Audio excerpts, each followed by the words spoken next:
Good morning students. आज मैं तुम लोग को अव्ययी भाव समास पढ़ाने जा रही हूँ।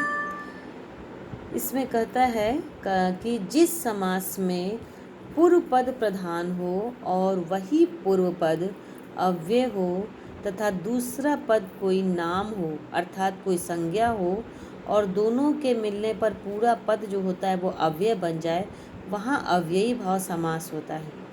पूरा समस्त पद बन जाने के बाद अंत में पद जो है वह नपुंसक लिंग एक वचन होगा और जो दीर्घांत शब्द है वह भी ह्रस्वांत हो जाएगा, इसी वजह से ह्रस्वांत हो जाएगा। फिर नियम बता रहा है इसमें कि समस्त पद बनाने के कुछ नियमों को कह रहा है इसमें कि अगर संज्ञा शब्द का अंतिम दीर्घ स्वर हो तो वह ह्रस्व हो जाता है। जैसे आ है तो वो अ हो जाएगा, आ दीर्घ है अ ह्रस्व है। यमुनाया समीपम। अब यहाँ पर हम लोग दिखेंगे समीप के अर्थ में उप अव्यय का प्रयोग हुआ। इसके बाद फिर यमुनाया का मूल शब्द, क्योंकि समास में हम लोग दोनों मूल शब्दों को ही जोड़ते हैं, तो इसके मूल शब्दों को लिख दिए तो वो हो गया यमुना। नियम इसमें कह रहा है कि अंतिम दीर्घ स्वर का ह्रस्व हो जाएगा, तो यमुना का ह्रस्व आ का ह्रस्व अ हो गया और वो हो गया उप यमुन। फिर जब यमुन आ गया तब नियम ये कहता है कि ये नपुंसक लिंग एक वचन होगा और अकारांत नपुंसक लिंग एक वचन फल के समान बनेगा। जैसे फलम वैसे ही अनु यमुनम हो जाए उप यमुनम हो जाएगा। दूसरा है दीर्घ ई को ह्रस्व ई।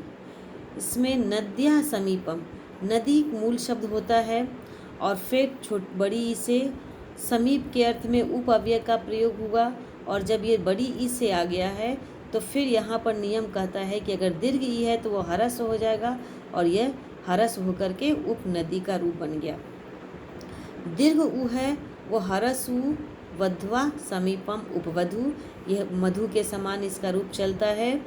ओ भी अगर है तो वह हो जाएगा उ और वो क्या गुह समीपम उपगु। इसके अलावा एक और आता है कि नदी, पर्णमासी, आग्राहिणी तथा गिरी आदि शब्दों के अंतिम स्वर को विकल्प से अ होता है, चाहे तो अ करे चाहे तो नहीं भी करे। जैसे नदिया समीपम, हम लोग यहाँ पे चाहे थे तो नहीं चाहे थे तो हम लोग उपनदी कर दिए, चाहेंगे तो हम लोग उपनदम ही कर देंगे। अगर कोई नदी पुल्लिंग के रूप में प्रयुक्त हो रहा है तो जहाँ पर उसका प्रयोग जैसा होता है उसके अनुसार हम लोग उसका प्रयोग करते हैं। इसके बाद इसमें कह रहा है कि कुछ हलंत शब्दों के अंतिम व्यंजन में नित्य रूप से अ जोड़ दिया जाता है। कुछ ऐसे हलंत शब्द होते हैं, उन हलंत शब्दों के अंत में हम लोग अ जोड़ देंगे और जब अ जोड़ेंगे तो वो आकारांत ही चलेगा। जैसे उपशरदा, जैसे शरद समीपम, शरद का मूल शब्द होता है शरद, द में हल लगा हुआ, उस समीप के अर्थ में उप अव्यय का प्रयोग किए, शरदा के लिए शरद लाए अहल और फिर वो उसमें अ जोड़ दिए और अ जोड़ने के बाद उप शरदम रूप हम लोग बना दिए फल के समान। फिर एक नियम कह रहा है कि नकारांत शब्दों के न हल का लोप हो जाता है। अगर न से अंत होने वाले कोई शब्द हैं तो उसमें न हल का लोप हो जाएगा। जैसे मान लीजिए राज्ञ समीपम है तो समीपम के अर्थ में उप लिखे, राज्ञ का मूल शब्द होता है राजन, यहाँ पे न नकारांत का न का लोप हो गया और ऊपर उपराज और फिर ये फल के समान उपराजम शब्द बना। इसके बाद कुछ अव्यय हम लोगों को पढ़ने हैं अपने सिलेबस में, 6 अव्यय का प्रयोग करना है। इसके अंतर्गत उनको अलग अलग कैसे प्रयोग किए जाएं। तो ये हो गया अनु। अनु का पश्चात तथा योग्यता अर्थ में आता है। जब इसका विग्रह करेंगे तो प्रथम पद में षष्ठी विभक्ति का प्रयोग करेंगे। पश्चात, अब है पश्चात कैसे उसका प्रयोग करें, तो कह रहा है इसमें कि पश्चात का अर्थ है पीछे, पश्चात मतलब पीछे, और समास करते समय यदि पीछे के अर्थ में आता है तो उस अर्थ में अनु उपसर्ग का प्रयोग करते हैं। जैसे है रथा नाम पश्चात अर्थात रथों के पीछे।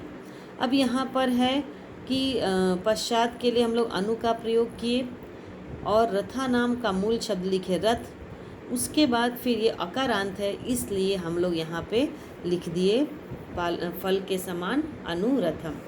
दूसरा है लताया पश्चात, पश्चात के अर्थ में अनु का उपसर्ग उपसर्ग लगा दिए, अनु अव्यय लगा दिए, और लतायः का लता लिख दिए। लता स्त्रीलिंग शब्द है तो लता लिख दिए। अब यहाँ आकारांत आ गया। नियम उधर हम लोग पढ़े थे कि अगर वो आ से अंत होने वाला है तो वो हो जाएगा अ से अंत, अर्थात वो हरस्व हो जाएगा, तो वो हो गया अनुलत, और ये रूप बन गया अनुलतम। इसके बाद है विष्णु पश्चात, विष्णु के पश्चात। अब यहाँ पर विष्णु में हम लोग षष्ठी विभक्ति है, तो यहाँ अनु का पश्चात के लिए अनु लाए, और विष्णु के मूल शब्द में विष्णु का हम लोग यहाँ पर लिख दिए, और वो रूप ऐसे ही बन गया। इसके बाद आता है अनु का योग्यता के अर्थ में भी आता है। कह रहे कि इस अर्थ में अनु उपसर्ग का प्रयोग करते हैं, जैसे रूपस्य योग्य अनुरूपम, गुणनाम योग्यम अनुगुणम। फिर आता है एक दूसरे नियम इसमें से, उप अर्थात समीप।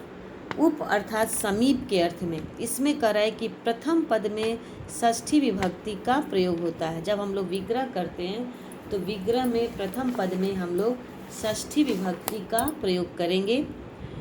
समीप के अर्थ में समास होने पर पूर्व पद में हम लोग उप अव्यय का प्रयोग करते हैं, जैसे यमुनाया समीपम। अब समीप के लिए हम लोग उप लाए, यमुनाया का मूल शब्द लाए यमुना, और ये रूप हो गया उप यमुना।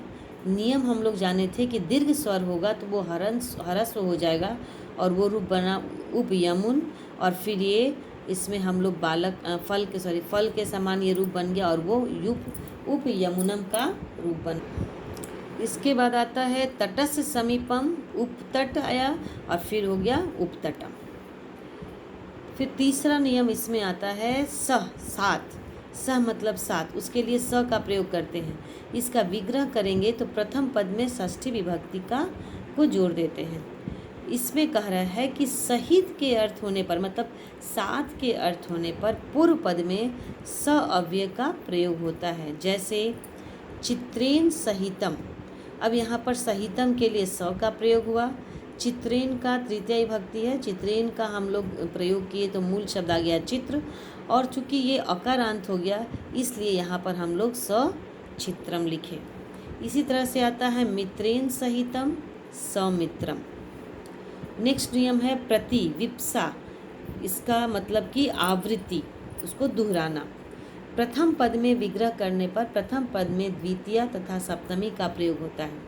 नियम कर है कि प्रति अव्यय के साथ में आवृत्ति मतलब दोहराने के अर्थ में हम लोग अव्ययी भाव समास का प्रयोग करते हैं, जैसे दीनम दीनम प्रति, बार हर दिन रोज रोज। तो दीनम दीनम प्रति के लिए प्रति हम लोग पहले ला दिए और दोनों को मूल शब्द हटा दिए और हो गया प्रतिदिन। और उधर नियम था कि अगर अकारांत आ रहा है तो उसमें हम लोग फल के समान बनाएंगे और वो प्रतिदिन आ गया। वर्षे वर्षे इति प्रतिवर्षम।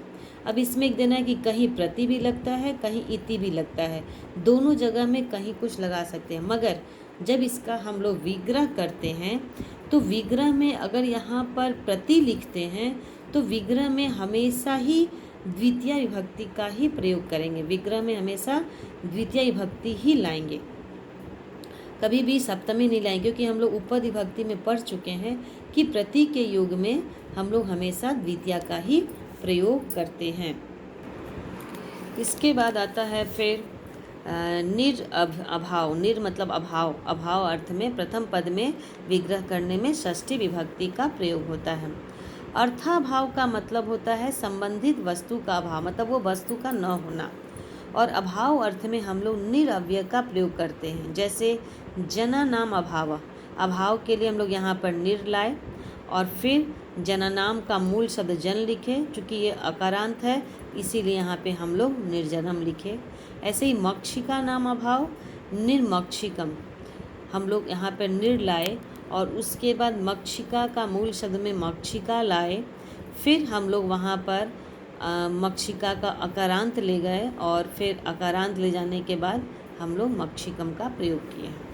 अब यही भाव समास में यह कह रहा है कि अगर प्रथम शब्द का पहला अक्षर इस नियम के अंतर्गत पहला अक्षर क ख हो या प फ हो तो निर को निश हो जाता है, जैसे कंटका नाम अभाव निष्कंटकम फलानाम अभाव निष्फलम। इसके बाद फिर नियम कहता है कि यथा अनतिक्रम्य, यथा के अर्थ में अनतिक्रम्य, प्रथम पद में द्वितीया विभक्ति, अर्थात पदार्थ का उल्लंघन न करना के अर्थ में, पदार्थ को हटाने के उसके अनुसार होने के अर्थ में कह रहा है कि उल्लंघन न करने का अर्थ है उत्तर पद का अतिक्रमण न करना। अर्थात जब हम लोग कुछ लिखते हैं तो उसके आधार पर कहते हैं, जैसे शक्ति अनतिक्रम्य यथा शक्ति, इसका अर्थ होता है शक्ति के अनुसार, अर्थात शक्ति का उल्लंघन न करना, उसके अर्थ में आ जाता है। इसीलिए यथा शक्ति का प्रयोग किया गया है, शक्ति के अनुसार। वैसे ही शास्त्रम अनतिक्रम्य यथा शास्त्रम और स्थानम अनतिक्रम्य यथा स्थानम।